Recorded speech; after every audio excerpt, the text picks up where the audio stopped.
पुरंदर तालुक्यातील आणि बारामती तालुक्याच्या बाँड्रीवरचं गाव म्हणून नीरा ओळखलं जातं. नीरा गाव, ज्या नीरा गावातून पुरंदर तालुक्याचं राजकारण फिरतं असं मानलं जातं आणि या नीरा गावचे जे किंगमेकर म्हणून ओळखले जातात राजेश भाऊ काकडे माझ्यासोबत आहेत. भाऊ, यावेळेला काय भाजपची स्ट्रॅटेजी काय आहे, कशा पद्धतीचं वातावरण आहे? आपलं मनापासून आभार. खरं तर आपण किंगमेकर हा शब्द वापरला, मी क्षमा मागतो आपली. किंगमेकर निश्चितच नाही, परंतु तरुण पिढीमध्ये वावरत असताना तरुणांची नाळ ओळखून आजपर्यंत गेले 20-25 वर्ष राजकारणाच्या अनुषंगाने समाजकारण करण्याचा प्रयत्न केला. भाजपची स्ट्रॅटेजी अशी काही वेगळी नाही. खरं तर अलीकडे फार मोठा सेक्युलरवर आणि नॉन सेक्युलरवर वाद चाललाय. खरं तर सेक्युलरिझम आणि नॉन सेक्युलरिझम ही बोलायचं कुठल्याच पक्षाला राईट नाही, कारण प्रत्येक पक्ष आपापल्या विशिष्ट जातीला धरून राजकारण करतो. ही लागलेली समाजातली एका पक्षाला कीड आहे, प्रत्येक पक्षाला. त्याच्यामुळे ह्या गोष्टीवर तर कुणीच बोलू नये, मी सुद्धा बोलू नये.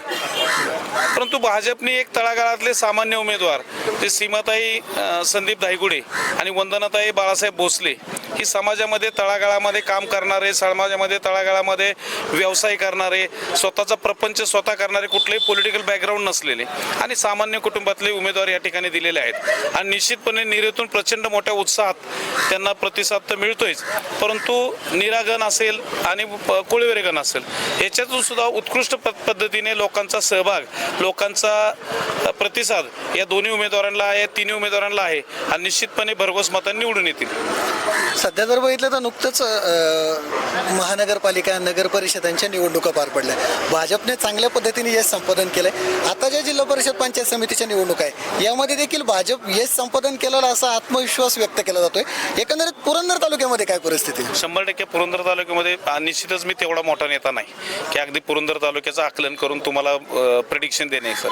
परंतु एक जर ग्राउंड लेवलला काम करणारा एखादा कार्यकर्ता असेल, जे आम्ही करतो, तर ग्राउंड लेवलची रियालिटी, ओपिनियन पोल म्हणजे काय असतं वेगळं.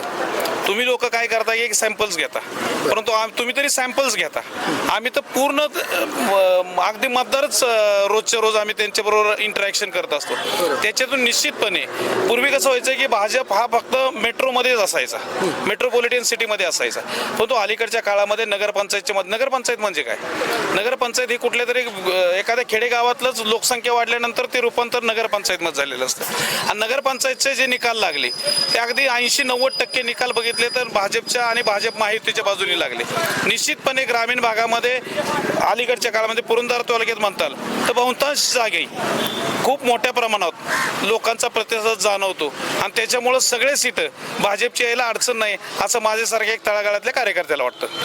नीरा कोळवेरे गटामध्ये आणि पंचायत समिती गणामध्ये तसं जर बघितलं तर राष्ट्रवादी आणि शिवसेनेकडं अगोदर झुकतं माप होतं, सत्ता त्यांना दिली पंचायत समिती आणि याच्यामध्ये.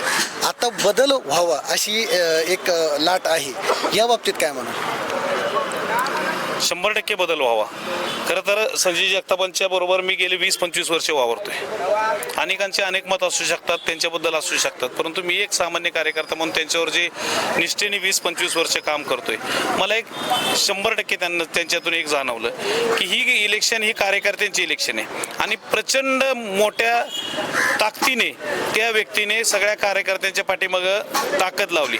त्याचबरोबर अशोकराव टेकावडे असतील, बाबासाहेब जाधवराव असतील, गंगारामजी जगदाळे असतील, परत अनेक जे प्रमुख नेते आहेत त्याच्यातले संजय काका निगडे असतील, सचिनजी लंबाते असतील, हे सगळे नेते पूर्ण ताकदीने कार्यकर्त्यांच्या पाठीशी आता सध्या उभे आहेत.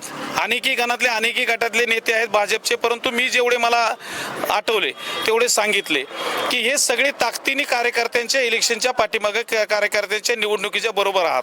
म्हणून एक वेगळ्या पद्धतीचं नेटवर्क, वेगळ्या पद्धतीचं संघटन या भाजपमध्ये निश्चितपणे जाणवतं आणि त्याचाच परिणाम म्हणून एक सकारात्मक निकाल 100% आपल्याला जाणवलं. पंचायत समिती भाजपकडे येईल आणि जिल्हा परिषदचे बहुतांश सीट हे भाजपकडे जातील.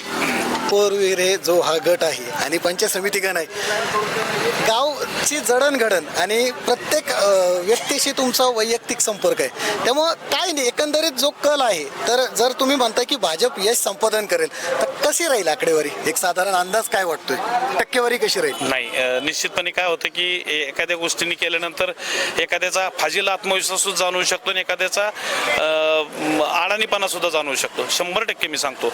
परंतु गेले 2009 पासून मी जेव्हापासून राजकारणात आहे आणि माझ्याबरोबर माझे सहकारी, विकास आघाडीचे सगळे सहकारी सहकारी आहेत. आता या ठिकाणी खरं तर मुलाखत असल्या कारणाने नाव घेणं तेवढंसंही नाही आहे, परंतु विकास आघाडीच्या माध्यमातून आणि मी पर्सनली संजय जगतापांचा एक खंदा समर्थक म्हणून या माध्यमातून आजपर्यंत झालेल्या 2009च्या इलेक्शनमध्ये मी ज्या ज्या ठिकाणी प्रचार केला, आम्ही ज्या ज्या ठिकाणी प्रचार केला, विकास आघाडीने ज्या ज्या ठिकाणी कल दिला, त्या ठिकाणी होणाऱ्या मतदानापैकी 65 ते 70% मतदान हे त्या पक्षाला पडलं. ह्याच्यामध्ये मोठेपणा माझा मी निश्चितपणे बोलत नाही. माझे सगळे सहकारी असतील. संदीपजी दायगुडे आता त्यांची पत्नीला उमेदवारी दिली, बाळासाहेबजी भोसले त्यांच्या पत्नीला उमेदवारी दिली. हे दोन्ही विकास आघाडीचे समर्थक किंवा मुख्य घटक यांच्या माध्यमातून आजपर्यंत केलेल्या तळागाळातल्या कामं तर सगळी करतात, परंतु छोट्या मोठ्या गोष्टी सुखा आणि दुःखामध्ये त्यांच्या छोट्या छोट्या गोष्टींना अटेंड केल्यामुळं, तेवढासा वेळ दिल्यामुळं या सगळ्या गोष्टी कनेक्टिव्हिटी नाळ जोडली गेलेली आहे आणि त्या नाळीच्या माध्यमातून होणाऱ्या मतदानापैकी निश्चितपणे एक चांगला चंक, कारण 4 उमेदवार या ठिकाणी आहेत. 4 उमेदवार आहेत. शिवसेनेचे आहे, काँग्रेसचे आहेत, राष्ट्रवादीचे आहे आणि भाजपचे आहेत. मुख्य प्रवाहातील उमेदवार मी तुम्हाला सांगतोय. ह्या 4ही उमेदवारांपैकी अगदी 3 उमेदवार एका बाजूला आणि भाजप एका बाजूला, अशा पद्धतीची परिस्थिती नीरा आणि गणामधून राहील. संजय जगतापांना, माजी आमदार संजय जगताप यांना निरेकरांनी आजपर्यंत कधीच निराश केलं नाही.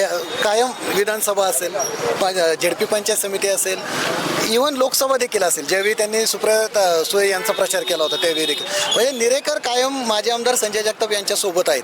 तर जिल्हा परिषद पंचायत समिती देखील यावेळेला निरेकर माजी आमदार संजय जगताप यांच्या भाजप प्रवेशानंतरची पहिलीच निवडणूक आहे, तर ते सोबत राहतील का? 100%. कारण कसं आहे की निराश आणि खुश हे करण्याचा विषय कधी येतो की एखादा कार्यकर्ता एखादा बायफ्लूक एखाद्या ट्रेंडवर किंवा एखाद्या मुद्द्यावर एखाद्या इलेक्शनला मतं पडू शकतात, परंतु सातत्याने झालेल्या 2008 पासूनच्या इलेक्शनमध्ये त्यामध्ये सार्वत्रिक निवडणुका झाल्या असेल, लोकसभा झाल्या असेल, पंचायत समिती झाल्या असेल, जिल्हा परिषद झाल्या असेल, आमदारकी झाली असेल, सातत्याने जर 10 इलेक्शन जर एखाद्याच्या पाठीशी मतदारसंघ राहतो किंवा जर निरागण राहतो, निरागाव राहतं, तर त्याच्या पाठीमागं त्याही व्यक्तीचं कुठंतरी कमिटमेंट लोकांच्या प्रती, लोकांच्या भावनेंच्या प्रती, लोकांच्या विकासांच्या प्रती, व्यापाऱ्यांच्या विकासांच्या प्रती निश्चितपणे असली पाहिजे. आणि त्याच्याशिवाय लोक एवढ्या भरघोसपणे कंटिन्यूस पाठीशी निश्चितपणे राहत नाहीत. म्हणून याही इलेक्शनला खूप मोठ्या प्रमाणात संजय जगतापांना आणि त्यांच्या सगळ्या सहकाऱ्यांना, आता तुम्ही संजय जगताप विचारलं म्हणून सांगतो, भाजपमधले अनेक नेते ज्यांचा मी उल्लेख केला, या सगळ्यांच्या पाठीशी निश्चितपणे सगळं गाव राहील. धन्यवाद.